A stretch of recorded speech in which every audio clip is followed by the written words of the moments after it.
Assalamualaikum warahmatullahi wabarakatuh. Perkenalkan, nama saya Muhammad Arman Syaitan Darwis. Saya mahasiswa Fakultas Hukum Universitas Negeri Gorontalo semester 3 kelas B.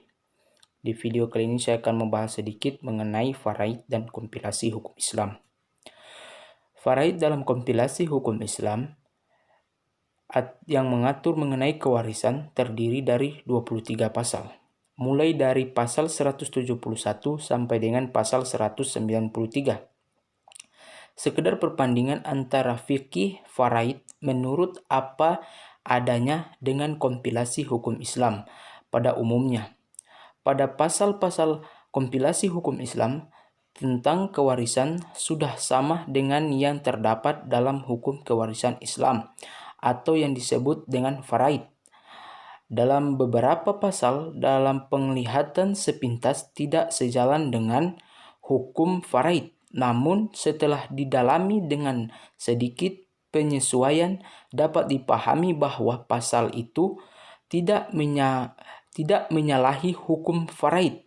Ada ketentuan dalam beberapa pasal yang tampak berbeda dan sulit untuk dipahami, dan oleh karena itu disesuaikan atau ditakwilkan bagaimana terurai di bawah ini. Misalnya pasal 171 tentang ketentuan hukum anak pada pasal A yang menyatakan tentang hukum kewarisan sebagaimana terdapat dalam kitab fikih dengan rumusan yang berbeda. Anak pasal B membicarakan tentang pewarisan dengan syarat beragama Islam, dan pasal C membicarakan tentang ahli waris yang di samping mensyaratkan adanya hubungan kekerabatan dengan pewaris yang harus beragama Islam. Hal ini berupa dengan yang dibicarakan dalam fikih sebagaimana dijelaskan sebelumnya. Penggunaan kata pemindahan dalam anak pasal 1H tidak sejalan dengan atas yang terdapat dalam hukum faraid. Penggunaan kata meninggal mestinya diganti atau diazmi sebagai meninggal dunia pewaris. Alasannya adalah bahwa yang dibicarakan dalam anak pasal ini adalah syarat ahli waris, bukan syarat pewaris. Pasal 172 yang membicarakan tentang identitas keislaman seorang yang hal bersifat administrasi, yang walaupun tidak digaungkan dalam fikih tidak menyalahi substansi fikih itu. Seseorang yang terhalangi menjadi ahli waris apabila dengan putusan hakim yang telah mempunyai kekuatan hukum yang tetap, yang dihukum karena 1. Dipersalahkan telah membunuh atau mencoba membunuh dan menganiaya berat pada pewaris. Yang kedua yaitu dipersalahkan secara memfitnah,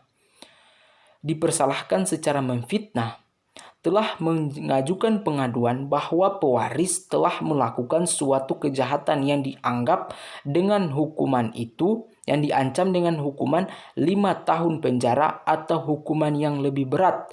Dinyatakan pembunuhan sebagai penghalang kewarisan dalam anak pasal A telah sejalan dengan fikih, namun dijadikannya percobaan pembunuhan, penganiayaan apabila memfitnah sebagai halangan jelas tidak sejalan dengan fikih mazhab manapun. Dalam fikih hanya pembunuhan yang menyebabkan kematian yang dijadikan penghalang kewarisan, itu pun pembunuhan sengaja. Sedangkan yang tidak sengaja masih merupakan perdebatan dan beranggapan bahwa kewarisan itu adalah hak seseorang yang diterapkan dalam Al-Quran dan tidak dapat dicabut oleh kecuali ada dalil yang kuat seperti hadits Nabi. Dicabutnya hak seseorang hanya karena percobaan pembunuhan atau penganiayaan apalagi memfitnah itu merupakan kejahatan namun tidak dapat menghilangkan hak yang pasti. Apabila pewaris sebelumnya meninggal telah memberi maaf, oleh karena itu pasal ini masih perlu dipertanyakan. Itulah pemaparan materi tentang faraid dalam kompilasi hukum Islam. Mudah-mudahan bisa bermanfaat. Apabila ada salah-salah kata mohon dimaafkan. Wabillahi taufiq wal hidayah. Wassalamualaikum warahmatullahi wabarakatuh.